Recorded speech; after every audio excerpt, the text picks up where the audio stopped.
Welcome everyone. आप सभी को आरके कॉम्पिटिटिव में फिर से तहे दिल से स्वागत है।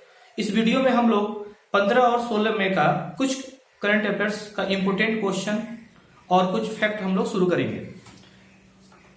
पहला क्वेश्चन है, 47वें G7 शिखर सम्मेलन 2021 का आयोजन किस देश में किया गया था? आपका आंसर है ब्रिटेन। 47वें G7 शिखर सम्मेलन का अध्यक्ष ब्रिटेन के प्रधानमंत्री बोरिस जॉनसन करेंगे। अब देखिए, ये शिखर सम्मेलन से कुछ चीजों को समझे क्यों किया गया था।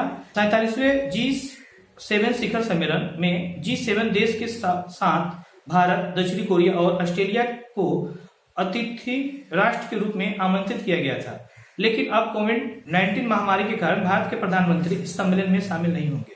इस सम्मेलन में वैश्विक स्वास्थ्य सहयोग, अंतर्राष्ट्रीय सुरक्षा, ऊर्जा नीति और आतंकवाद को खत्म करना, व्यापारिक मुद्दों पर चर्चा की जाएगी। G7 7 देशों का समूह है। इससे कुछ इंपोर्टेंट फैक्ट को समझिए। G7 दुनिया की 7 बड़ी विकसित और उन्नत अर्थव्यवस्था वाले देशों का एक समूह है। G7 का गठन 1973 में हुआ था। G7 को पहले G6 के रूप में जाना जाता था। 1976 में कनाडा शामिल हुआ, जिसके बाद G7 के रूप में जाना जाता है। G7 के सदस्य France, Germany, Italy, United kingdom जिसे इंग्लैंड या ब्रिटेन कहिए, जापान, अमेरिका और कनाडा। पहला G7 शिखर सम्मेलन कहाँ हुआ था? फ्रांस में 1975 में। दूसरा क्वेश्चन आप लोग का, बलजीत कौर एवरेस्ट पर्वतमाला की चोटी पुमोरी पर चढ़ने वाली देश की पहली महिला कौन सी बनी है? एवरेस्ट पर्वतमाला किस देश में है? तो एवरेस्ट पर्वतमाला नेपाल में है। बलजीत कौर हिमाचल प्रदेश की राज्य की रहने वाली है। अब एवरेस्ट पर्वतमाला से कुछ इंपोर्टेंट चोटी, नुप्से जिसकी ऊंचाई 7,862, पुमोरी जिसकी ऊंचाई 7,161, लोहोत्से जिसकी ऊंचाई 8,516 और माउंट एवरेस्ट की ऊंचाई 8,848.86 मीटर, जो कि अभी एग्जाम में 8,848 दिया जाएगा। अब कुछ नेपाल देश और माउंट एवरेस्ट से संबंधित कुछ इंपोर्टेंट पॉइंट जो आपके एग्जाम के दृष्टिकोण से इंपोर्टेंट रखता है। नेपाल भारत का पड़ोसी देश है और एशिया महादेश में स्थित है। नेपाल की राजधानी काठमांडू। नेपाल की करेंसी नेपाली रुपया। नेपाल के राष्ट्रपति विद्या देवी भंडारी। नेपाल भारत के 5 राज्यों को छूता है: उत्तराखंड, उत्तर प्रदेश, बिहार, पश्चिम बंगाल और सिक्किम। दुनिया की सबसे ऊंची चोटी माउंट एवरेस्ट जिसकी ऊंचाई 8,848.86 मीटर है। यह ऊंची चोटी नेपाल में सागर माथा के नाम से जाना जाता है। नेपाल की सबसे लंबी नदी करनाली नदी जो घाघरा नदी के नाम से जाना जाता है। भारत का कौन सा राज्य नेपाल के साथ सबसे लंबी सीमा बनाता है? वो राज्य उत्तर प्रदेश। महात्मा बुद्ध का जन्म कहाँ हुआ था? लुम्बानी में, वो भी नेपाल देश में स्थित है। सार्क का मुख्यालय काठमांडू नेपाल में स्थित है। नेपाल की संसद का नाम राष्ट्रीय पंचायत। भारत और नेपाल के बीच कौन सा युद्ध अभ्यास होता है? सूर्य किरण। अब देखिए तीसरा क्वेश्चन आप लोग का, किस राज्य की पुलिस ने कोविड-19 मरीज की मदद करने के लिए मिशन हौसला नामक अभियान शुरू किया? इसका आंसर है उत्तराखंड। उत्तराखंड पुलिस इस अभियान के तहत कोविड-19 रोगियों के लिए ऑक्सीजन, बेड और प्लाज्मा, राशन सहित हर जरूरी सेवा उपलब्ध करा रही है। अब यहां से इंपोर्टेंट कुछ फैक्ट उत्तराखंड राज्य से संबंधित। उत्तराखंड राज्य की स्थापना 9 नवंबर 2000 में हुई थी। उत्तराखंड की राजधानी देहरादून। उत्तराखंड के मुख्यमंत्री तीरथ सिंह रावत। उत्तराखंड के गवर्नर बेबी रानी मौर्य। उत्तराखंड के मुख्य न्यायाधीश राघवेंद्र सिंह। उत्तराखंड के 2 पड़ोसी राज्य हिमाचल प्रदेश और उत्तर प्रदेश है। उत्तराखंड के 2 पड़ोसी देश तिब्बत और नेपाल। उत्तराखंड में लोकसभा की सीट 5, राज्यसभा की सीट 3 है और विधानसभा की सीट 71 है। अब देखिए उत्तराखंड से कुछ प्रमुख झील। एक और भी चीज, उत्तराखंड की जितनी भी झील है सब में लास्ट में ताल लगा रहता है, पकड़ने का टेक्निक है आपका।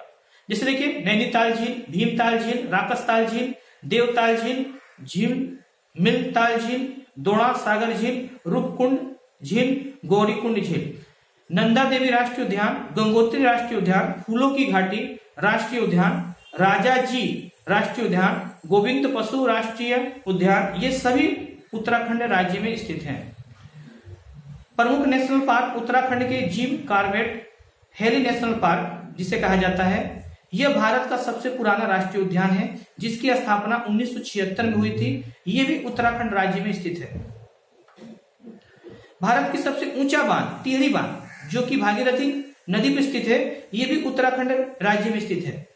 उत्तराखंड में स्थित गंगोत्री जहां से गंगा नदी निकलती है और यमुनोत्री जहां से यमुना नदी निकलती है, यह भी आपका उत्तराखंड में स्थित है। चिपको आंदोलन अक्सर एग्जाम में पूछा जाता है, चिपको आंदोलन किससे संबंधित है? तो किससे? पर्यावरण से।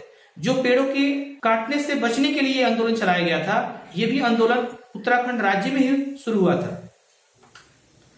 अगला क्वेश्चन 4 नंबर, हाल ही में B1617 चर्चा में है, बताइए क्या है? कोरोना वायरस का नया स्ट्रेन है आपका। WHO ने पहली बार पाया है कि कोरोना वायरस के B1617 संस्करण को वैश्विक स्तर पर चिंताजनक के रूप में घोषणा किया है। WHO के अनुसार कोरोना B1617 संस्करण बेहद खतरनाक होगा और यह संस्करण भारत में तीसरी वेव का कारण भी हो सकता है। WHO वर्ल्ड हेल्थ ऑर्गेनाइजेशन, इससे कुछ इंपोर्टेंट तथ्य।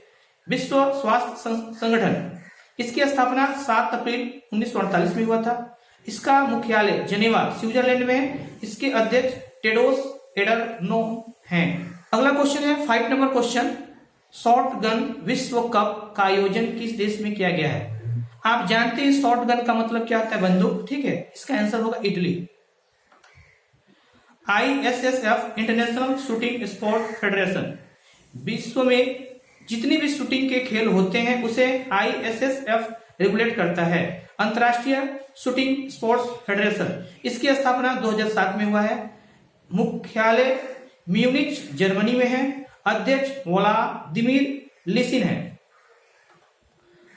6वां और अंतिम क्वेश्चन, हाल ही में पहली ब्रिक्स रोजगार कार्य समूह ब्रिक्स एम्प्लॉयमेंट वर्किंग ग्रुप 2021 बैठक की अध्यक्षता किस देश ने की? भारत, अपना देश। कोविड-19 महामारी को ध्यान में रखते हुए यह बैठक वर्चुअली नई दिल्ली में आयोजित किया गया है। इस बैठक में भारत के तरफ से अध्यक्ष श्रम और रोजगार के सचिव अपूर्ण चंद्र ने की है।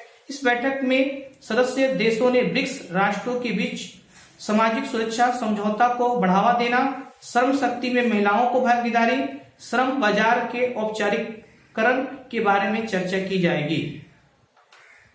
अब देखिए ब्रिक्स से कुछ संबंधित फैक्ट जो कि एग्जाम के दृष्टिकोण से इंपोर्टेंट रखता है।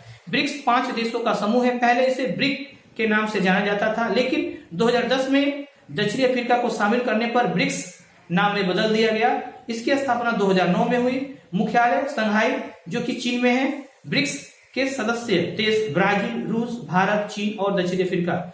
ब्रिक्स का पहला सम्मेलन कब हुआ था? जून 2009 में रूस में हुआ था। आज के वीडियो में बस इतना ही। फिर कल मिलेंगे नए वीडियो के साथ और नए उमंग के साथ।